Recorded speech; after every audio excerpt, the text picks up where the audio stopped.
ቤዛ አዴ አንቺ ማትረቢ እዚህ ቤት ውስጥ ምን ትሰራለሽ? እንዴት ገባሽ? መድኃኒቱ ነው መሰለኝ ጨጓራዬን ሳይነካው አይቀር። ያቺ ክፉ ቤዛ ምን ልታረግ አስባ ነው እንደዚህ ለማድረግ የሞከረችው? ቅምጥል እዛ ሂጂ ደግሞ ለምን ግርግር አነሳለሁ? እረፍት ማድረግ ካለብሽ ደግሞ እረፍት አድርጊ እሺ። ማሚ እኮ በሁለታችን ግንኙነት ደስተኛ አይደለች። አንተም እኮ ጠፋ። ከቅርብ ጊዜ በኋላ ቤት አትታይም። ወይ ግን ወዴት ነው ሄደችው? አላውቅም። ዳይመንድ ድጋሜ እንደዚህ ስትናገር እንዳልሰማሽ። እማዬ ምንድነው ከኔ የምትደብቂው? እዚህ ወድቃ ነው ያገኘኋት። ሞታለች መሰለኝ።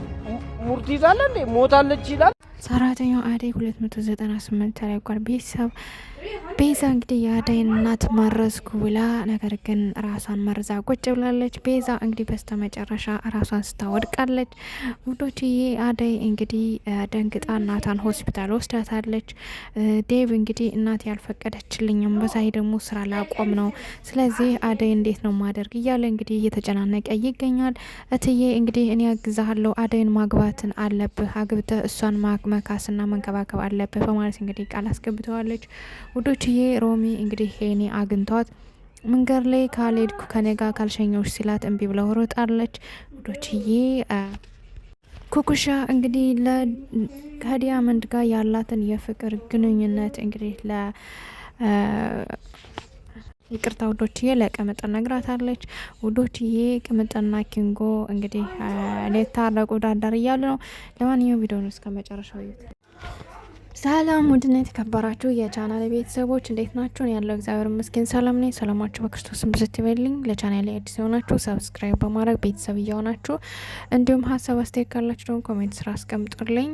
በዛው ደግሞ እባካችሁን ኮፒ ሊንክ አድርጉልኝ ውዶችዬ። ትንሽ ቫይራል አልወጣል እያለ ነው ሰሞኑን።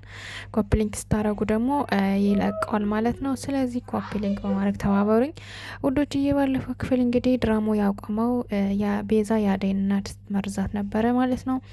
ውዶችዬ እንግዲህ ቤዛ ቡና ላፍላለች በማለት እንግዲህ የአደይ እናት አጋጣሚ የክኒን መዋጫ ጊዜ ደርሶ ነበረና እባክሽን ክኒኔን ልዋጣው ውሃ ስጭኝ በማለት እንግዲህ ስታዛት ውሃ ስታመጣላት እንግዲህ ከውሃው ላይ መርዝ ነሳበት ነበረ። ነገር ግን ውሃው ብዙም ስለ መርዙ ከታች ዘግጦ ይሆን አላውቅም፣ ብዙ ስላልተገላበጠ እንግዲህ የአደይ እናት ወስዳ ስትሰጣት ከኔሎን በላይ ትንሽ የውሃ ጠጥታ መድኃኒቱን ወስደዋለች ማለት ነው። እንግዲህ ቤዛ ቡና አፍልታ እንግዲህ አሁን ትወድቅ እሷ የቤዛ የአደይ እናት እያለች እንግዲህ ክችን ገብታ ለዳኒ ስትደውል ዳኒ ደግሞ በዛ ታግቶ ስላለ እንግዲህ ስልክ አያነሳም ማለት ነው። ለምንድን ነው ስልክ የማያነሳው?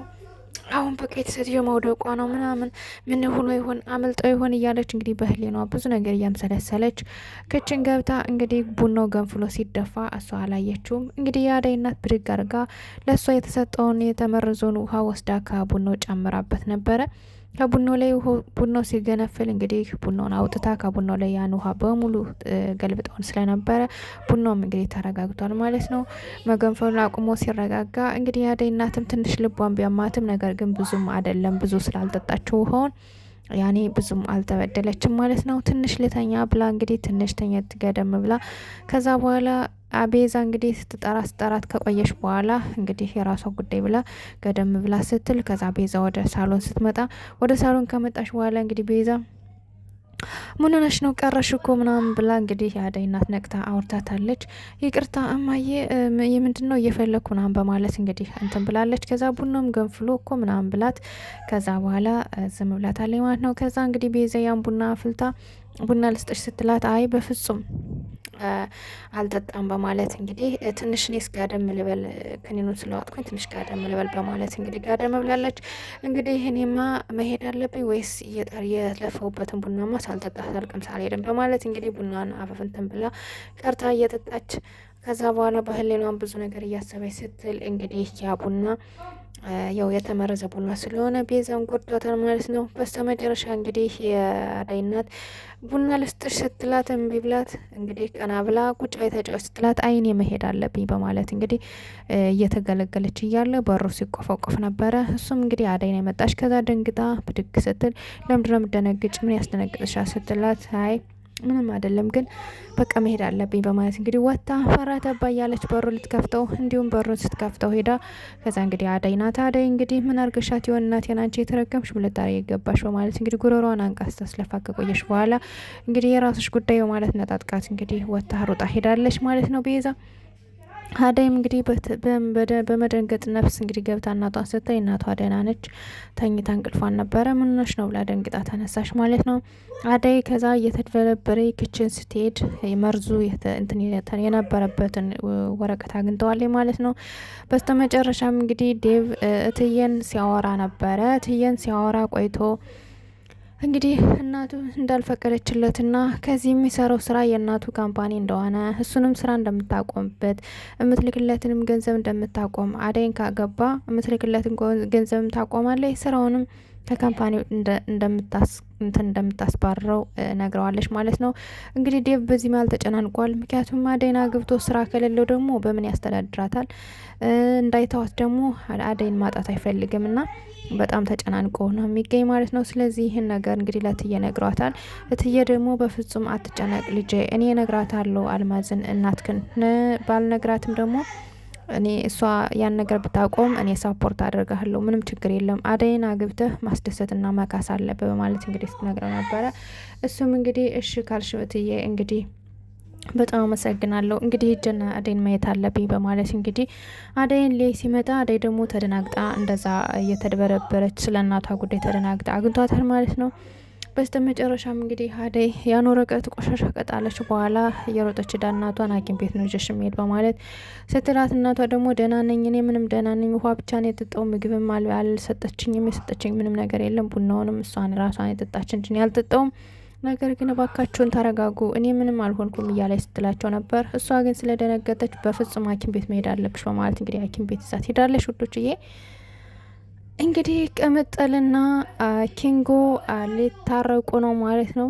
ወዶችዬ ውስጣቸው ይፈላለጋል፣ ውስጣቸው ፍቅር አለባቸው። ነገር ግን አለላቸው አይደል እየተዋደደ የሆነ የሚያታኩር ነገር ልክ እንደዛ ነገር ነው ማለት ነው። እንግዲህ ዳያመንድና ኩኩሻ እንደምታያቸው በፍቅር ጠብ ብለዋል። እንግዲህ በፍቅር ጠብ ማለታቸውንም ለቅምጥ ስትነግራት ነበር ኩኩሻ። ስለዚህ ጠንቅቅ በይ፣ እሱን የሚያስቀይም ቃላቶች እንዳትናገሪ ነግሬሻለሁ እያለች እንግዲህ ቅምጥ ስትመክራት ነበር። ኩኩሻም እንግዲህ አረ ችግር የለም እኛ ቀለል አድርገን ያዝ ነው አታስቢ፣ እኔም አላስቀይመውም በማለት እንግዲህ ስትላት ነበረ ማለት ነው። በስተመጨረሻ እንግዲህ ለዲያመንድ ማለቴ ለኪንጎ ደውይለት እንጂ እያለች እንግዲህ ስትላት ነበር። ራሱ ይደውል ተረጋጊ፣ እኔ መደወል የለብኝም እያለች ቅምጥ ስትል ነበር ማለት ነው። ውዶችዬ እንግዲህ ዲያመንድና ኪንጎ እያወሩ ቁጭ ብለው እያሉ አበበ እንግዲህ ሄሉ ኮትታኝ ሄደች በማለት መጥቶ ሲያለቃቅስባቸው ነበረ። እንግዲህ እኔም ወደ ነበርኩበት መመለስ አለብኝ እያለ ይገኛል ማለት ነው። እንግዲህ አበበ ወደ አሜሪካ ወደ ነበረበት ሊመለስ ነው። ሄሉም ትተው ሄዳለች። ውዶችዬ እንግዲህ አበበ ለምንድነው የማትረጋጋው ምናምን እያለ እንግዲህ ዳያመንድ ሲለው ነበር። ነገር ግን አበበ ሁሌም ልመና ሆኖበታል። ምክንያቱም አንዳንዴ ፍቅር በልመና አይሆንም። ሁላቸውም ተስማምተው ወደው ለምደው ፈቅደው ሁለታቸውም እኩል ስሜት ሲኖራቸው ነው እንጂ አንዱ ብቻ ስሜት ኑሮት ነገር ግን አንዱ የሌለው ሲሆን ትንሽ ይከብዳል ማለት ነው። ውዶችዬ ለማንኛውም ቤዛ እንግዲህ ከዛው ከአደይ ጋር ወጣ ተመልሳ ወደዛ ስትሄድ ተመልሳ ስትሄድ እንግዲህ መንገድ ላይ ልቧን አጦልሏት ወድቃለች ማለት ነው። አጦልሏት ወይኔ ጉዴ የሰራውት ስራ ነው ምናምን እያለች እንግዲህ ፈጣሪዋን ስታጻውር ነበረ። ከዛ በስተመጨረሻ እንግዲህ ሆዷን እንደያዘች በዛው ወድቃለች ማለት ነው። ወድቃም እንግዲህ እንደምታዩት አፏ ዳፈቅ መስሎ መሬት ላይ ወድቃለች። ከዛም እንግዲህ ኤላ አጋጣሚ በስልኳ ይደውል ነበረ ስለሚፈልጋት። ሲደውል አታነሳም ስልክ። ከዛ ለምድራው ማታነሳ ይችላል ግን በማለት እንደዚህ ብሎ ቀና ሲል ስልኩን ዘግቶ ቀና ሲል ፊት ለፊት ወድቃለች ማለት ነው። ከዛ እንግዲህ ለኔ ድራማ እየሰራሽ ነው በማለት እንግዲህ ተነሽ ብሎ ቢቀሰቅሳትም ልትነሳ አልቻለችም። ከዛም እንግዲህ አይ እውነትም ወድቃለች እቺ ነጅ ሞታለች በማለት እንግዲህ ለፖሊስ ለአምቡላንስ ሊደውል ሲል እንግዲህ ዲያመንድ መጥቷል ማለት ነው። ዲያመንድ መጥቶ ምን ሆና ነው እያለ እንግዲህ ስጠይቀው ነበረ። በስተመጨረሻም እንግዲህ ለአምቡላንስ ደውለዋል።